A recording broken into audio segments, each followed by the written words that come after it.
നമസ്കാരം. നാം അധിവസിക്കുന്ന ഭൂമിയുടെ കഥയാണിത്. ജീവജാലങ്ങളിൽ ജന്മം കൊണ്ട് സവിശേഷമായ മനുഷ്യരാശിയുടെയും കഥ. കൈരളിക്കുമേൽ കാവ്യ സൗരഭം വാരിത്തൂകിയ വയലാർ, ONV, അയ്യപ്പ പണിക്കർ ഇവരുടെ ചിന്തകളിലൂടെയാണ് ഈ കഥ പുരോഗമിക്കുന്നത്. കഥ ഭൂമിക്കൊരു ചരമഗീതം. എല്ലാവർക്കും അമ്മയായ ഭൂമി സമസ്ത ജീവജാലങ്ങൾക്കും ജന്മമേകി അന്നവും കുടിനീരും നൽകി സംരക്ഷിച്ചു പോരുന്ന ഭൂമി അവശയായി ആസന്ന മൃതയായി ഇതാ പോകുന്നു സൗരമണ്ഡല പെരുവഴിയിലൂടെ. മരണത്തിലേക്കുള്ള യാത്രയിൽ അമ്മ ഒറ്റയ്ക്കല്ല, കൂടെ നാം എല്ലാവരുമുണ്ട്. ഇനിയും മരിക്കാത്ത ഭൂമി നിന്നാസന്ന മൃതിയിൽ നിനക്കാത്മശാന്തി. ഇതു നിന്റെ എന്റെയും ചരമ ശുശ്രൂഷയ്ക്ക് ഹൃദയത്തിലെന്നെ കുറിച്ച ഗീതം, ഹൃദയത്തിലെന്നെ കുറിച്ച ഗീതം. അമ്മയ്ക്ക് ഈ കൊലക്കളം ഒരുക്കി കൊടുത്തത് ആരാണെന്നറിയാമോ? നമ്മൾ, മക്കൾ. വിധി വൈവിധ്യം അല്ലേ? സന്തുഷ്ടമായൊരു ഗതകാലമുണ്ടായിരുന്നു ഭൂമി മാതാവിന്. സൂര്യന്റെ ഓമനപുത്രിയായി പിറന്ന് താരുണ്യത്തിന്റെ പ്രശാന്ത സുന്ദരമായ അവസ്ഥയിൽ കഴിഞ്ഞിരുന്ന കാലം. പ്രപഞ്ച ഗോപുരവാതിൽ തുറന്നു പണ്ടു മനുഷ്യൻ വന്നു.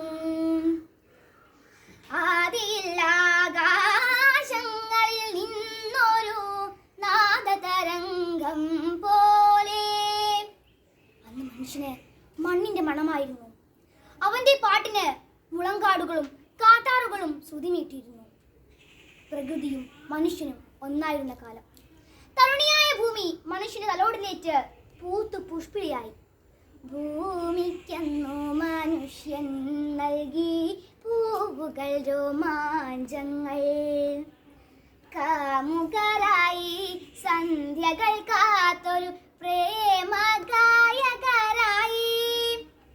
ചാരകമേഘം ചാമരമായി, ചന്ദ്രിക ചന്ദനമായി. വാമഴവില്ലിൻ വർണ്ണപ്പുടവകൾ വാരിയെടുത്തു ഭൂമി. കാലാന്തരങ്ങളിൽ മനുഷ്യരിൽ രണ്ടു വിഭാഗം ഉരുത്തിരിഞ്ഞു. പ്രകൃതിയുടെ സംഗീതം സിരകൾ രാവായിച്ച് ആ മാസ്മര ലഹരിയിൽ അഭിരമിക്കുന്ന ഒരു വിഭാഗം. എന്നാൽ ഉദരപൂർണത്തിനായി പ്രകൃതിയുടെ ഉദാത്ത സൃഷ്ടികൾ നശിപ്പിക്കുന്ന മറ്റൊരു വിഭാഗം. യുഗങ്ങൾക്ക് മുമ്പേ ഈ രണ്ട് വിഭാഗങ്ങൾ തമ്മിൽ സംഘർഷങ്ങൾ ഉടലെടുത്തു. ത്രേതായുഗത്തിലെ ഒരു സായം സന്ധ്യ. സന്ധ്യയുടെ ശോണസുന്ദരമായ സൗരഭ്യം നുകർന്ന് ആ വനസ്ഥിതിയിലൂടെ അതാ ഒരു മനുഷ്യൻ മന്ദം മന്ദം നടന്നു വരുന്നു. നീണ്ട താടിയും ദീപ്തനയനങ്ങളുമായി താപസൻ വാത്മീകി, ചില തപസ്വിയായ വാത്മീകി. കൂടെ ശിഷ്യൻ ഭരദ്വാജനുമുണ്ട്.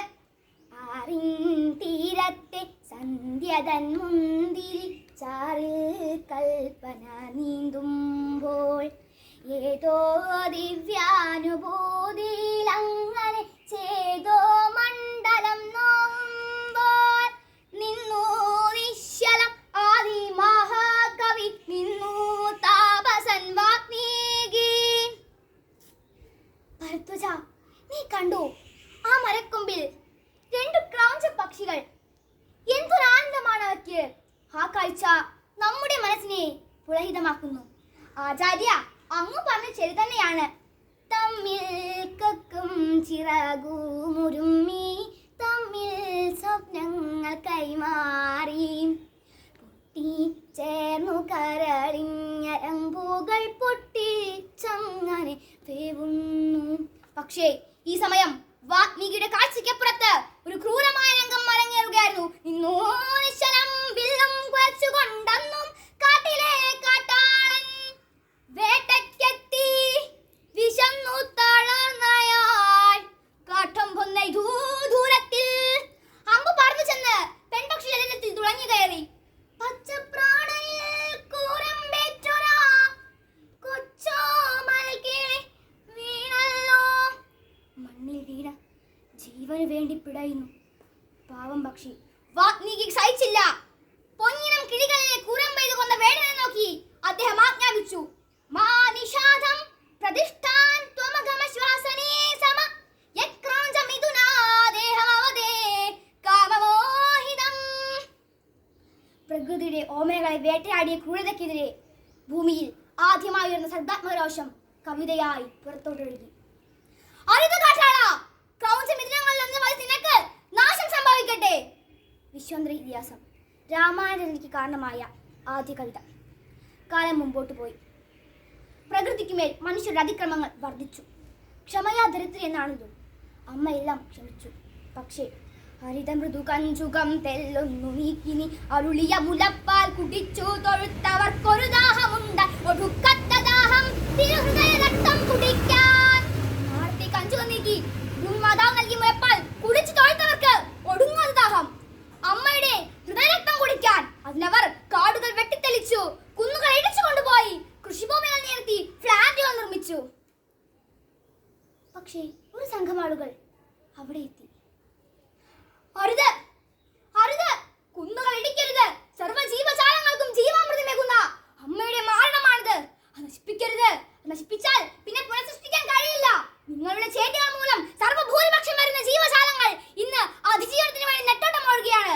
അവരുടെ വിലാപം ഒരു വലിയ ചോദ്യമായി കേൾക്കുന്നില്ലേ? കാടുവിട മക്കളെ, മേടവിട മക്കളെ, കാട്ടുപുൽ തകിടിന്റെ വേരെ വിട മക്കളെ, കാടുവിട മക്കളെ, മേടവിട മക്കളെ, കാട്ടുപുൽ തകിടിന്റെ വേരെ വിട മക്കൾ, കാട്ടുപൂഞ്ചോലയുടെ കുളിരെ വിട മക്കളെ, കാടുകൾ പുലർന്ന പൂങ്കാട് വിട മക്കളെ.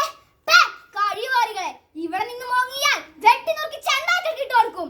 ഒരു പ്രകൃതി സ്നേഹികൾ വന്നിരിക്കുന്നു. കാടുകൾ വെട്ടാനും കുന്നുകൾ ഇടിക്കാനും ഞങ്ങൾ അധികാരികളിൽ നിന്നും ഉത്തരവ് സമ്പാദിച്ചിട്ടുണ്ട്. മനസ്സിലായോ? പക്ഷേ ഈ സമയം എവിടെ നിന്നോ ഒരു പരിദേവനം കേൾക്കുന്നു. ജനനിയ പരിണയിച്ച അഭിശബ്ദ ജന്മം ഞാൻ. വേച്ച വേച്ച കാൽപ്പുകളോടെ അയാൾ മുന്നോട്ട് വരുന്നു. ജനനിയ പരിണയിച്ച അഭിശബ്ദ ജന്മം ഞാൻ. പഴകിയതാണ കഥ എങ്കിലും പഴി പറയുന്നു ലോകം. ഇന്നും എന്നെ പഴി പറയുന്നു ലോകം. ആളുകൾ അയാൾക്ക് ചുറ്റും കൂടിയെത്തി. അയാൾ തൻ്റെ കഥ പറയാൻ തുടങ്ങി. ഞാൻ ഈഡിപ്പസ്, യവന രാജകുമാരൻ. രാജകുമാര, അങ്ങ് ഇവിടെ? അങ്ങ് വല്ലാതെ അസ്വസ്ഥനാണല്ലോ. എന്താണ് കാരണം? എന്റെ ദുരാനുഭവം ആർക്കും ഉണ്ടാകാതിരിക്കട്ടെ. സ്വന്തം പിതാവിനെ വധിക്കുക, ജന്മം നൽകിയ മാതാവിനെ വേൽക്കേണ്ടി വരിക, അതുക്കതയിൽ മാതാവ് മറന്നൊന്ന് ആത്മഹത്യ ചെയ്യുക, ഈ കുറ്റങ്ങളെല്ലാം ചെയ്തവരാണ് ഞാൻ. എനിക്ക് തന്നെ ശിക്ഷ നൽകി. എന്റെ ഇരു കണ്ണുകൾ ഞാൻ കുത്തിപ്പൊട്ടിച്ചു. എന്നിട്ട് ആധുനികളെ അഭിമാനിക്കുന്ന മനുഷ്യ പിശാചുക്കളെ, നിങ്ങൾ എന്തൊക്കെയാണ് ചെയ്യുന്നത്? ഭൂമി മാതാവിന്റെ വസ്ത്രം മുറിയുന്നു, വിപണിയിൽ അത് വിറ്റ് ചാരായം മാതുന്നു. നിങ്ങൾ ഓർത്തോളൂ, നിങ്ങൾക്ക് ലഭിക്കാൻ പോകുന്ന ശിക്ഷ അതിദാരുണമായിരിക്കും. വീണ്ടും എന്തൊക്കെയോ പുലമ്പിക്കൊണ്ട് ആ മനുഷ്യൻ നടന്നു കളയുന്നു. അറിയാതെയാണെങ്കിലും ജന്മം നൽകിയ മാതാവിനെ കളങ്കപ്പെടുത്തിയവന്റെ അവസ്ഥ കണ്ടില്ലേ? പെറ്റമ്മയായ ഭൂമിയെ മാനഭംഗപ്പെടുത്തിയ ഹേ മനുഷ്യ, എന്റെ നാശം അടുത്തിരിക്കുന്നു. ധൃതിയുടെ ബലിക്കാക്ക കൊത്തി മുട്ടിത ശിരസ്ഥയായി സ്പഷ്ടയായി സൗരമണ്ഡല പെരുവഴിയിലൂടെ മാനഭംഗത്തിൻ മാറാപ്പുമായി സന്താന പാപത്തിൻ വിഴുപ്പുമായി. അനുനിമിഷം മരണത്തിലേക്ക് അടുക്കുന്ന അമ്മേ, അവിടത്തേക്ക് ഞാൻ ആത്മശാന്തി നൽകുന്നു. ഇനിയും മരിക്കാത്ത ഭൂമി, നിന്നാസന്ന മൃതയിൽ നിനക്കാത്മശാന്തി. ഇതു നിന്റെ എന്റെയും ചരമ ശുശ്രൂഷയ്ക്ക് ഹൃദയത്തിലെന്നെ കുറിച്ച ഗീതം.